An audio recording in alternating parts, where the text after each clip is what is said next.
Alright, my G's, how you guys doing? So it's my first go at trying to make some drums with Serum 2. So yeah, this is what they sound like. We've got three patches to get through: kick, snare, and oh, this one's mislabels, but this is the hats. But here's how they sound, all made in Serum.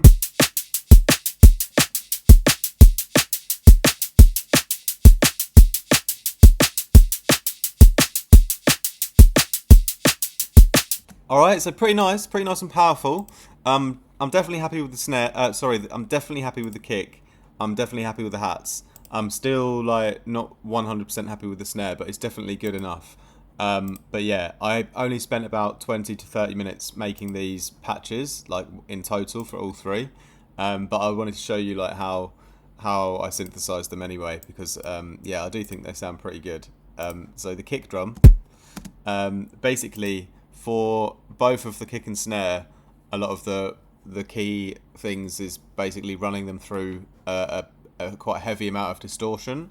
It's running some sine waves and some white noise through distortion, you know. So let's quickly turn off the effects for the kick, and basically you can see I've got one sine wave at -2 and some white noise. This one is from the S2 Noises HP12 pink noise. Sounds pretty nice. But yeah, we've got to turn on the distortion at least to begin with. So the drive here is up to about 52% on the overdrive mode. Okay, so quite loud. And yeah, so for the shape of the kick, we have an LFO controlling the pitch. So I put the LFO1 here onto the main pitch section here, and I don't know if it really actually displays the exact amount here. 22%, right? Yeah, if you're not sure, just go to the matrix and it's a bit easier to see sometimes, you know. But yeah, so it's about 22%. So that's sort of pitching from high to low, you know. So the main movement in the kick is like pitching down of a sine wave, and then at the same time you've got also an LFO controlling the level. So the level is at 0 and it goes all the way up to 100 on this LFO. But this one's has a bit more time to come down. It's like a bit slower on the way down. The reason for that is it's basically like imagine the pitch drop is kind of like the punch of the kick, but for the level, like you need to have enough volume to let the body and the tail ring out. So you need to keep the level, the LFO for the level like a bit longer, and then basically also I've also controlled the whole global level of everything again, also on the envelope one. So it's just like having a fine control of the length of the kick. So firstly with an LFO on the level, and also with an envelope, just the master envelope, like controlling that a bit as well. So here basically I've taken the sustain down. Yeah, so I've basically just used the decay as, yeah, the kind of length of the kick, right? But yeah, sustain 0 and just a little bit of release as well. Okay, and then the noise is also controlled, the level of the noise, and we're doing that one on the LFO1. And so this is a really tight, fast one. So it's basically a really tight, fast hit of white noise, almost like for the transient of the kick. Okay, and a similar thing, I've used just one of the modes here in the warp section, the quantize, which added like a little bit of high end and grit onto the sine wave as well. And I've just put that a little bit on that fast LFO, just to like increase the brightness of the transient a little bit more. So you got like the transient's the loudest part of the kick, right? So that's why you've got a bit of extra noise and a bit of extra grit right at the start, and then the sort of pitch drop helps it, you know, do its kind of motion for the body, and then obviously the length of the LFOs for the volume, like leave enough space for a little tail as well. Yeah, so that's basically the kick. Then I did a little bit of filtering. It's quite subtle on the mix, about 50%, and it's basically kind of like a low pass filter, around 700 hertz, and yeah, just kind of a bit of a low pass movement with a bit of drive, just a bit of character and shaping the sound a bit. But yeah, just mix that in, like I said. 50% or so. And yeah, then we can go over to the effects, and over here, after our distortion, then a little bit more shaping with a bit of a notch filter here, about 320 hertz, and a bit of movement on that. So it just puts like a better shape and movement into the kick, makes it feel a bit more alive, you know. Then the convolver, the mix is set to 12% on this one, and it's my favourite preset for the convolver, the digital gated on the short folder. And yeah, it just sounds really, really nice to have like a bit of a room sound on the kick already. Like brings it to life much more in the stereo field. Then yeah, bit of equalizing again, similar kind of thing to the notch filter, but with no movement on, just taking out a bit of frequencies around 298 or 97. Sorry. Basically, that it was also just trying to tighten up the kick a bit, so it doesn't have like so many frequencies across the whole low mids. Touch of chorus just for a bit of extra stereo width, only about 3%, and then yeah, a fairly nice little bit of it's fairly subtle, but if it wants to let me open it here. Yeah, it does add like a bit more air to the sound, a bit of distortion here in the high end, just around 840. You can see the mix is quite low. Like, the character of it's nice, but I only needed a little bit, you know? So just a little high end kind of push there. And then finally, another touch of reverb, 3% on the whole reverb here. Yeah, so it's quite a small amount of reverb, but like the kick's still really tight and dry overall. It's just like subtleties in the sound, you know. But yeah, that's the kick. Let's continue, because I've got to get through the snare now. It's a similar kind of process. So yeah, basically a very similar formula, but just a few things that I do differently with the snare is the white noise has its own LFO, which is at a different kind of timing to the main sine wave. Also, we're running it through like a bunch of distortion, this time quite a lot, 91% on the soft clipping. If I just mute everything else just for a quick moment, and then yeah, the sine wave also is going to be higher pitched than the kick, obviously, so this one's an octave up, and let's take the noise off. Yeah, you can kind of hear how the sine wave sounds on its own. And yeah, this one again, same thing with the LFOs. So the first LFO on the pitch of the sine wave, but this time I've pitched it only to about 39%. You know, so it's a bit more. Sorry, actually, that's actually a bit more. So it's actually pitching up a bit more than the kick drum was. So it's almost more poppy. And then yeah, what I've done next is I've done the same thing again with the volumes. So the LFO2, this one is again, it's controlling the level of the sine wave here. So the pitch drop is like a, again here you see it's like a faster LFO for the sort of first part. Then the second LFO for the volume, again a bit longer to let the snare ring out a bit. And then the third one here is for the noise. And so for this one, it actually starts like a little bit later and then happens a bit afterwards. So it feels a bit more natural, like a snare, because like when you hit a snare drum, you kind of like you hit the actual drum skin, but then the kind of snare rattle underneath happens like afterwards, after you've hit it. So that's more realistic for how a snare drum works. So having that like a little bit late makes it sound more like a snare. And then yeah, then basically again using the envelope 1 to control like the whole volume of the whole snare again, just by taking the sustain all the way down. So the decay's at around 390 milliseconds here, but most importantly the sustain is down, okay, and the release is up, so we've got a little bit of a tail, but it's yeah, nice snare shape there. Again, like, so I've got sort of two controls, one of them directly on the level of the oscillator, and then a master control so I can shape the volume really precisely. And the kind of length of the snare. Then we've got like a slight bit of pulse width modulation on the snare as well. and this is on my fast LFO, so it kind of adds a little bit of a push for the transient here, just up to about halfway. We've got a slight bit of movement in the pitch of the white noise. Actually makes a very, very small difference, but yeah, it was kind of helping me as I was designing the snare to make it a bit more natural.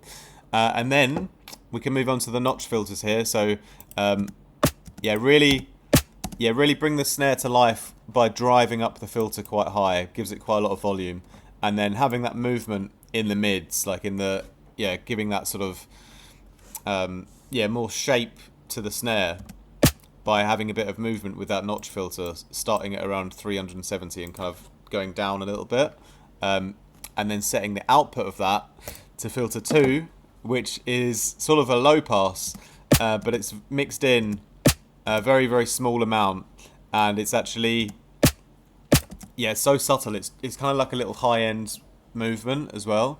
But yeah, basically with these filters, it's like trying to put like extra micro bits of movement into the frequency spectrum, because it's such a fast sound as well. Same with the kick, you know, but like the filters, having a little fast movement in the filters helps you to control like the kind of shape and the tone of it. So that's basically why I'm doing that. So back over to the effects, then we've got our distortion on. Then now it's again just tweaking things to try and make it more realistic, like a snare, you know. Taking out a bit of rumble, doesn't need to be there. A little bit of convolution again, my same preset, just around 8%. So a bit of bit of a room sound to it, but just a subtle amount. Hyperdimension sounded pretty good on this one as well. A little bit on both. Brought it into a bit of a wider space. Again, a bit more filtering, similar kind of notch thing going on here. Quite subtle again. You can barely see, but there's actually a little bit of movement around here. But yeah, it kind of moves the frequencies around there a little bit, you know. Then the delay. So this is it's just around 10%. But again, this one, it gives the snare like a bit of a flam effect, which could be cool if you want more of it. But at around 10%, you don't really hear it, but you have added these extra voices on the sides as well. So it's again increasing the stereo. Same thing with the chorus. This one's also a little bit of more of a stereo push. Again, like I've done a lot of effects on the snare. Taking out a bit more low end with a filter here, just to control the low end. Giving a touch more reverb with a different reverb setting here. I went quite in on this one because, as you can tell, I wasn't like super satisfied with it, so I was trying to just alter things in the effects section, which definitely they all kind of helped, you know. Using the splitter again to add a bit of high-end distortion only, 1K and upwards. That's actually quite a powerful one. The diode, that really brought the snare like to life, gave it loads more kind of snap, you know. And then a couple more EQs at the end, a little bit of low end control, and a slight actual mid-range kind of dip as well, just until I was happy with it and it sounded more realistic. And now, like listening back again now, like I do really think that's quite a sick Serum snare. So finally we can move on to the hats. And yeah, I really like these ones because they've got an interesting kind of groove to them. Because it's actually two kind of hats together. It's almost like a noise and a hat. And it kind of almost sounds like a bit of a shaker loop or something. So yeah, it's interesting kind of rhythm that I made. And it's quite a natural rhythm as well. Because the main movement is sort of on an LFO, on the noise. But then the secondary movement, it comes from the granular generator, which is manually, the grains are manually controlled by the length setting down here. So firstly, the noise, I just use the classic one that comes up on the default, the AC hum. And yeah, I basically run this. It's got a bit of extra funky movement on the LFO as well, because I've put the level to LFO 1, right? So 1/8. But I modulated the phase of LFO 1 via LFO 2, creating a LFO sandwich, so that the rhythm actually skips around a bit, And on this LFO2, it's almost like a square. You've got the first half of this, 1/2, the top, then it comes down. And you get this part in the middle here where it kind of like almost sort of does a little reverse or something. So it already, that hat rhythm already has a bit of groove to it, So it's So it's already got a bit of life to it, like in the movement. And then, filtering it to make it sound a bit more like a hat. So the phaser 36, a bit of movement on this one. Makes it a bit phasey and a bit resonancy. But basically...